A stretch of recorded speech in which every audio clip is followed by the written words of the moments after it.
Réunion du Conseil des ministres ce matin sous la présidence du chef de l'État, Mahamadou Issoufou.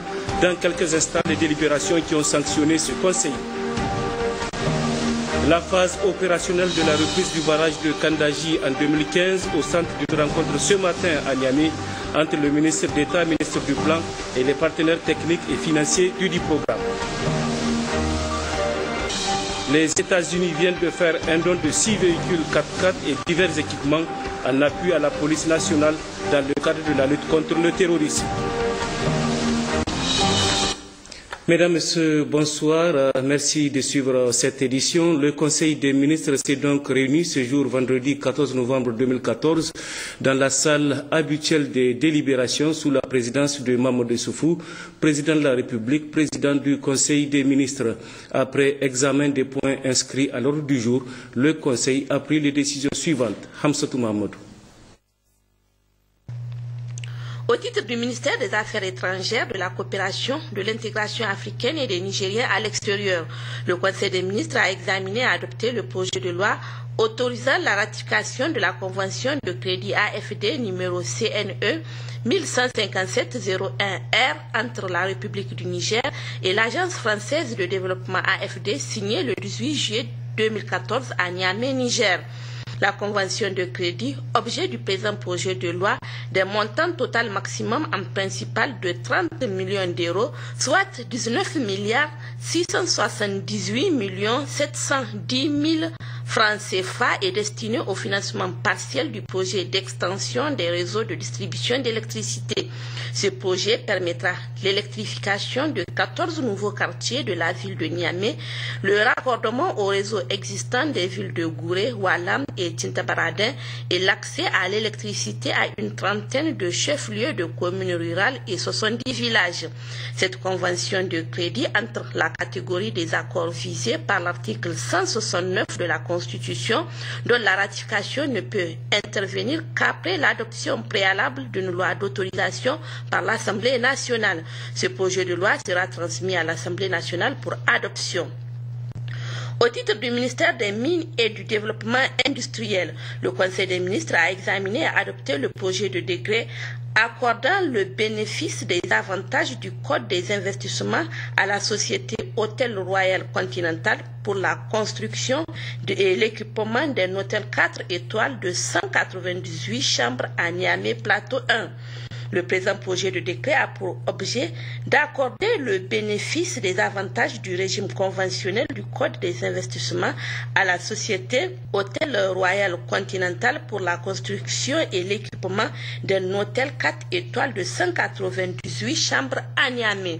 La société Hôtel Royal Continental est une société à responsabilité limitée au capital social de 650 millions de francs CFA et dont le siège social est à Niamey en République du Niger. Elle s'engage à réaliser un investissement global de 9 milliards 712 millions 245 660 francs CFA et à créer 166 emplois permanents. Au titre du ministère de l'Intérieur, de la Sécurité publique, de la décentralisation et des affaires coutumières et religieuses, le Conseil des ministres a examiné et adopté le projet de décret portant organisation de la Direction générale de la police nationale et fixant les attributions de ses responsables. Le présent projet de décret est pris en application de la loi numéro 2011-20 du 8 août 2011 déterminant l'organisation générale de l'administration civile de l'État et fixant ses missions qui excluent de son champ d'application un certain nombre de structures et d'institutions dont la police nationale. Au titre du ministère des Finances, le Conseil des ministres a examiné et adopté le projet de décret portant adoption du document de stratégie de développement du secteur financier 2014-2019. Le document de stratégie de développement du secteur financier 2014-2019 a été élaboré après une étude du secteur financier nigérien. L'objectif global de cette stratégie, objet du présent projet de décret, est de contribuer au développement d'un secteur financier sain, performant et capable à terme de soutenir une croissance économique annuelle forte. Au titre du ministère de l'Équipement, le Conseil des ministres a examiné et adopté le projet de décret déclarant d'utilité publique les tronçons routiers ci-après. Le présent projet de décret a pour objet de déclarer d'utilité publique les tronçons routiers suivants. 70 km de voirie à Niamey, Baleyara Filengue, Arlit Asamaka, Tawa Arlit RTA, Baleyara Loga Douti frontière du Nigeria, Tawa Takanamat Salkadamna, RTA Kao Tintabarada, Agadez Abalama, Agadez Dabaga, Timia Iferouane, Gougaram RTA, route Istanbulawa. Au titre du ministère des Enseignements professionnels et techniques, le Conseil des ministres a examiné et adopté le projet de décret fixant les taux et les conditions d'attribution des allocations dans les collèges d'enseignement technique CET et les centres de formation au métier CFM. La réforme de l'enseignement visant à supprimer le CFEPD a drainé un nombre important d'élèves issus du cours moyen deuxième année CM2. Pour résorber ce flux, de nouveaux collèges d'enseignement technique CET et des centres de formation au métier CFM ont vu le jour. Ainsi, pour permettre une certaine stabilité du système et réduire les cas d'abandon, il est indispensable d'assurer une prise en charge sociale des apprenants à travers l'octroi d'allocations scolaires. Le présent projet de décret intervient pour fixer les taux de cette allocation et les conditions à remplir pour en bénéficier.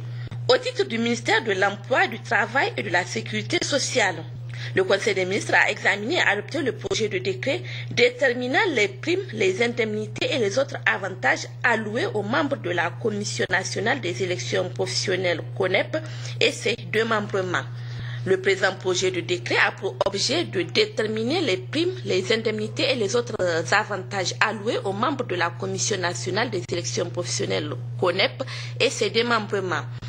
Au titre du ministère de l'enseignement primaire, de l'alphabétisation, de la promotion des langues nationales et de l'éducation civique, le Conseil des ministres a examiné et adopté le projet de décret modifiant et complétant le décret numéro 2010-724/PC SRD/MFP/A du 21 octobre 2010 portant approbation des statuts de l'Institut de formation en alphabétisation et éducation non formelle. Le présent projet de décret a pour objet de modifier et de compléter le décret numéro 2010-724/PC SRD/MFP/A du 21 octobre 2010. Il s'agit à travers cette modification d'une part de corriger certaines insuffisances décelées de la mise en œuvre du dit décret et d'autre part de créer une licence professionnelle et un master professionnel en alphabétisation et éducation non formelle afin d'assurer une continuité logique du cycle moyen. Mesures nominatives. Le Conseil des ministres a examiné et adopté les mesures individuelles suivantes. Au titre du ministère de la Santé publique, Dr Maman El Hajmati, pharmacien, matricule 68420/W, est nommé directeur des laboratoires de santé DLS. Monsieur Abdoulaye Alassane, directeur administratif de classe principale, 3e échelon, matricule 52456/P, est nommé directeur des marchés publics et des délégations de services publics. Monsieur Algous Ahmad, cadre de maîtrise géologue expert en développement local, est nommé président du conseil d'administration de l'École nationale de santé publique NSP. Communication. Le Conseil des ministres a entendu plusieurs communications. 4 communications du ministre d'État, ministre de l'Agriculture. La première porte sur la passation des marchés relatifs à l'achat des pesticides dans le cadre de la campagne agricole 2014. La deuxième concerne la passation des marchés relatifs à l'achat de 4000 tonnes d'engrais pour le compte de la centrale d'approvisionnement en intrants et matériel agricole Caïma. La troisième porte sur la passation des marchés relatifs à l'achat de 5000 tonnes d'engrais pour le compte de la centrale d'approvisionnement en intrants et matériel agricole Caïma. La quatrième est relative à la passation des marchés pour l'achat d'engins de terrassement pour le compte de l'Office national de l'aménagement hydro-agricole ONAHA. Une communication du ministre de la Jeunesse et des Sports relative à l'attribution des marchés de construction, de vestiaires et de réhabilitation de 2 tribunes, travaux qui entrent dans le cadre des préparatifs de l'organisation de la Coupe d'Afrique des Nations de moins de 17 ans que notre pays s'apprête à accueillir en février 2015. Ces 5 communications sont faites à titre d'information conformément aux dispositions de l'arrêt numéro 0037-CAB-PM-ARMP du 21 janvier 2014 fixant les seuils dans le cadre de la passation et l'exécution du marché public et des délégations de services publics qui stipule en son article 13 que tout marché public dont le montant est égal ou supérieur à 500 millions de francs CFA doit faire l'objet d'une communication en Conseil des ministres de la part de la personne responsable du marché après attribution. L'ordre du jour étant épuisé, Son Excellence, Monsieur le Président de la République, a levé la séance. La suite de ce journal, le président de la République, chef de l'État, Issoufou Mamadou, a reçu cet après-midi en audience le président directeur général de California Energy Service. Les deux personnalités ont échangé sur le projet de Sakadelma. L'audience s'est déroulée en présence de l'ambassadeur des États-Unis au Niger. On vient de parler d'un projet, le projet de charbon que vous connaissez, le Sakadelma. C'est un projet qui est en bonne voie. Nous sommes sur les bonnes rails. Je crois que d'ici la fin du mois, il y aura une étude qui sortira par rapport à ce projet. La société est prête à appuyer le gouvernement nigérien par rapport, comme vous savez, au problème de l'électricité, infrastructure électrique. Je crois que dans ce pays, il y a de bonnes choses devant nous. Vous avez les ressources humaines, vous avez les moyens qu'il faut. Je crois que la coopération ira à merveille dans ce sens-là. Je suis content d'être ici. Je travaille directement avec le bureau le cabinet du président. Mon projet avance très bien. Je crois que nous allons mettre les bouchées doubles et j'espère que, comme on dit, gagnant-gagnant, les deux parties, chacun tirera bénéfice. Le président de l'Assemblée nationale a l'honneur d'informer, mesdames et messieurs les députés, que les travaux en séance plénière reprennent demain samedi 15 novembre 2014 dans l'hémicycle place de la concertation à partir de 10 heures. L'ordre du jour comporte les points suivants: l'examen et l'adoption du projet de compte-rendu sommaire de la séance du samedi 8 novembre 2014. La question orale adressée à la ministre de l'Enseignement primaire, de l'alphabétisation, de la promotion des langues nationales et de l'éducation civique sur la vente des manuels scolaires d'instruction civique et morale à l'école CM1 et CM2. Suite aux attaques perpétrées le 30 octobre 2014 par des bandits armés à la maison de Walam, au camp des réfugiés de Mangaïsé et contre la patrouille départementale de Tilaberi à Banibangou, une délégation de la Commission nationale des droits de l'homme conduite par son président, Khaled Ekri, a effectué une mission d'investigation sur les lieux les 5 et 6 novembre dernier. Au terme de cette mission, la délégation a rendu publique une déclaration dont la teneur suit. L'objectif de la mission était d'abord de présenter les condoléances aux familles des victimes, mais aussi de recueillir les informations sur le terrain avant, pendant et après les attaques. La délégation de la CNDH a effectué des visites et une série d'entretiens à Walam avec le préfet, le président du tribunal, le régisseur de la maison d'arrêt, le directeur départemental de la police, le commandant de la brigade de gendarmerie, les autorités coutumières, les responsables du camp des réfugiés de Mangaïsé, ainsi qu'avec le commandant de la patrouille régionale de Tilaberi. Il ressort des différents échanges que des informations de sources formelles et informelles ont fait état, 48 heures avant, d'une attaque imminente qui viserait le département de Walam par des bandits armés en provenance du Mali. Malheureusement, en dépit des dispositions prises au niveau local et régional, les investigations menées par la CNDH ont fait état d'un lourd bilan. Du côté des forces de défense et de sécurité, l'on déplore 10 morts, dont 4 à Mangaïsé, 5 à Zaroumei Darey, 4 blessés évacués par voie aérienne sur Niamey, dont un qui a succombé au cours des soins. Du côté des assaillants, l'on dénombre 2 morts au poste du camp de réfugiés de Mangaïsé et 2 bandits capturés par les FDS.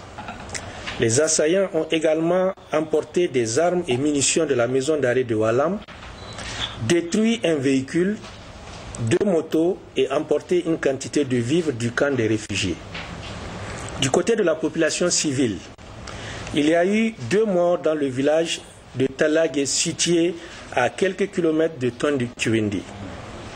Par ailleurs, un commerçant de Mangaïsé s'est vu extorquer la somme de 5 600 000 francs CFA à son domicile par les bandits armés.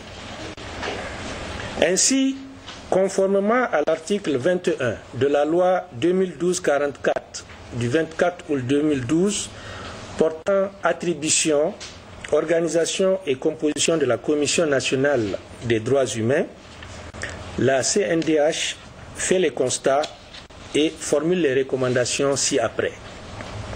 Au titre des constats, 1. Une bonne collaboration de la population locale en matière d'information. 2. Une défaillance dans la gestion de l'information et dans la chaîne de la hiérarchie. 3. Des attaques opérées simultanément à la maison d'arrêt de Walam, à Mangaïsé, précisément le camp des réfugiés, et à Zaroumaïdaré. 4. La jeunesse des assaillants. 5.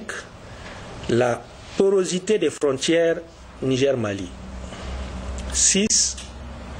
L'existence de l'insécurité dans la zone Tillabéri. 7. Le retrait après l'attaque du poste de contrôle du camp des réfugiés. 8. L'inexistence d'un mur de contrôle de la maison d'arrêt de Walam et du tribunal d'instance de la dite localité. Au titre des recommandations, au regard de ces constats, la CNDH recommande 1. Une meilleure gestion des informations à tous les niveaux de la hiérarchie. 2. La formation des FDS en matière de lutte contre le terrorisme. 3. Le renforcement de la patrouille régionale et départementale au regard de l'insécurité persistante dans la région de Tillabéri. 4. Le renforcement des capacités opérationnelles des forces de défense et de sécurité dans la zone. 5. La réinsertion socio-professionnelle des jeunes. 6. Le rétablissement du poste de contrôle au niveau du camp des réfugiés de Mangaïsé. 7. La sécurisation des autorités judiciaires, en particulier dans les zones à risque. 8. La construction de murs de clôture de toutes les maisons d'arrêt qui n'en ont pas. Enfin, la Commission nationale des droits humains salue et félicite les populations de la zone qui ont fait preuve de patriotisme, notamment en matière d'information. Elle encourage nos vaillantes forces de défense et de sécurité dans leur noble mission de sécurisation des personnes et de leurs biens.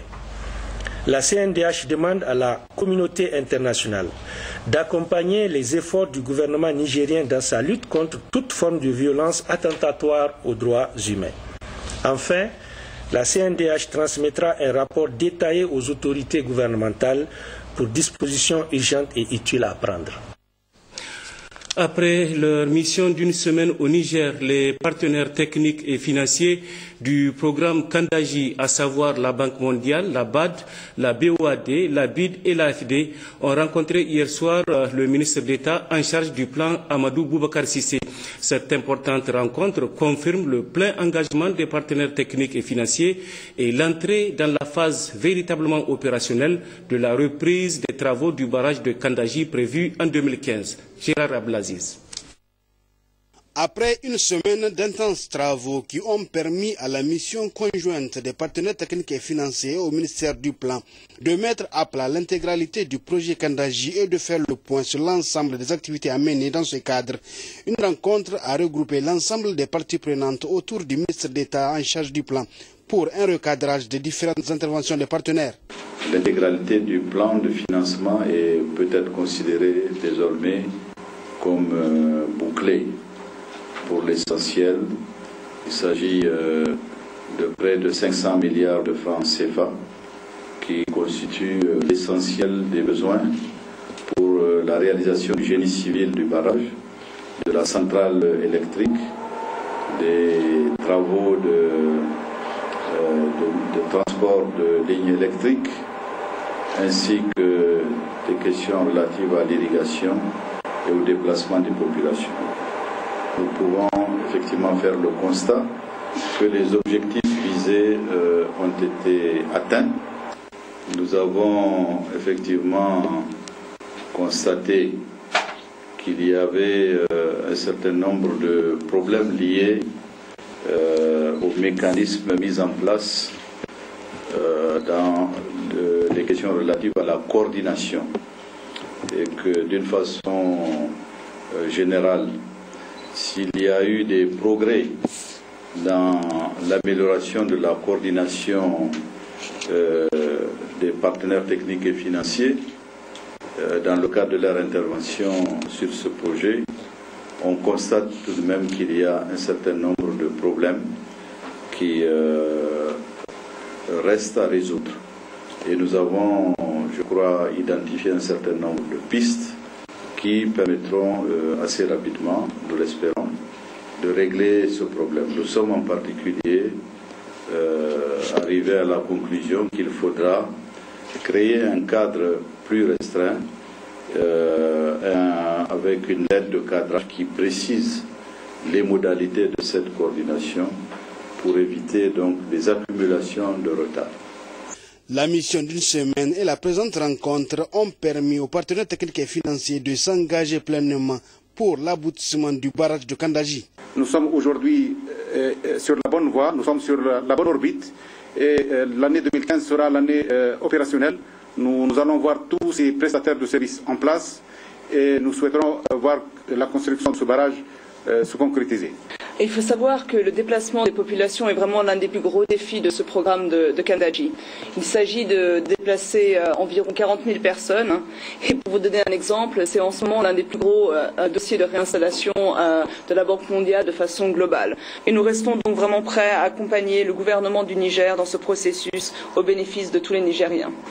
Kandaji, c'est un peu le bébé de la bite et vous comprendrez aisément notre attachement à ces projets. À l'époque, vous étiez à la banque, vous avez vous-même résidé les premiers pas de la mobilisation des ressources de ce projet.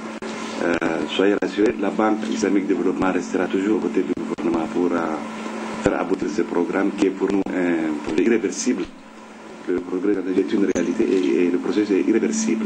J'aimerais juste ajouter que la moitié de notre financement est pratiquement sur le volet irrigation, qui est une des composantes essentielles du programme Kandaji. Et à cet effet, nous sommes en train d'aménager 2000 hectares qui vont permettre la réinstallation de la première vague de population dans le cadre de ce programme. Et nous avons en tout cas des motifs de satisfaction, puisqu'aujourd'hui, sur les 2000 hectares, nous avons 800 hectares qui sont disponibles pour la mise en valeur et les 1200 autres le seront, si tout va bien, dans les 3-4 mois à venir. Je voulais juste simplement réaffirmer l'appui de la France à ce grand programme et au Niger. Cette rencontre est très importante pour le Niger car elle confirme d'une part le plein engagement de l'ensemble des partenaires techniques et financiers et d'autre part l'entrée dans la phase véritablement opérationnelle de la reprise de l'ambitieux projet qu'est le barrage de Kandaji. Le ministre d'État, ministre du Plan, a également rencontré les partenaires techniques et financiers sur le financement du plan d'accélération de la mise en œuvre de l'initiative 3N, et une cérémonie qui s'est déroulée à la primature et que nous résume Khadijatou Hassan. Cette rencontre d'échange entre gouvernement et partenaires vise un double objectif, à savoir informer et échanger sur l'état de mise en œuvre du plan d'accélération de l'initiative 3N et d'autre part apporter un regard sur le niveau de financement des projets de cette stratégie nationale de sécurité alimentaire et nutritionnelle à laquelle le gouvernement accorde une très grande importance. Il s'agira pour nous, au cours de cette rencontre, de réexaminer les priorités du gouvernement afin de définir les voies et moyens permettant un alignement effectif des programmes sur ces priorités. Nous pourrons également aborder les questions liées aux contraintes et procédures afin d'adopter une nouvelle feuille de route pour assurer le financement effectif de la stratégie.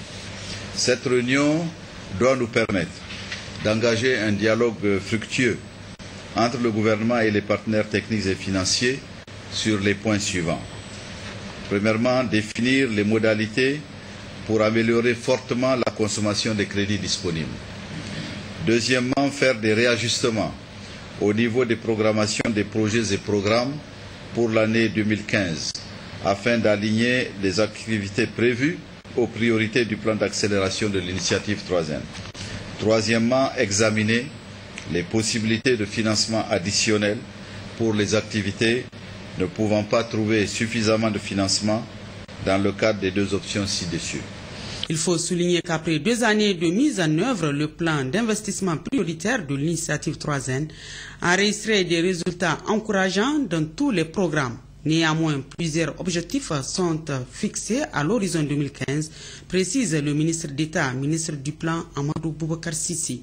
Il s'agit plus spécifiquement, à travers ce plan d'accélération, de rendre disponibles et accessibles les services et produits nécessaires pour produire suffisamment à temps, améliorer l'accès à l'eau pour les activités agro-silvopastorales, favoriser l'écoulement et l'utilisation des productions, lutter plus efficacement contre la malnutrition, mobiliser les populations pour un engagement permanent et soutenu dans la mise en œuvre de l'initiative 3N. Le plan d'accélération, comme vous le savez, est structuré autour de 7 composantes essentielles qui sont la mise en place des plateformes de services intégrés ou maisons du paysan, la maîtrise de l'eau pour les productions agro-silvopastorales et halieutiques, l'accroissement et la diversification des productions animales, la restauration, la protection des terres et la salubrité urbaine, la conservation, la transformation et la commercialisation de la production agro-silvopastorale et halieutique, l'amélioration de la nutrition, la sensibilisation, la communication et la mobilisation des acteurs. Le coût global du plan d'accélération 2014-2015 est de 652 milliards 211 millions 217 822 francs CFA, dont 161 milliards 025 727 315 francs CFA ont été consommés au 31 octobre 2014. Un montant de 282 milliards 978 562 290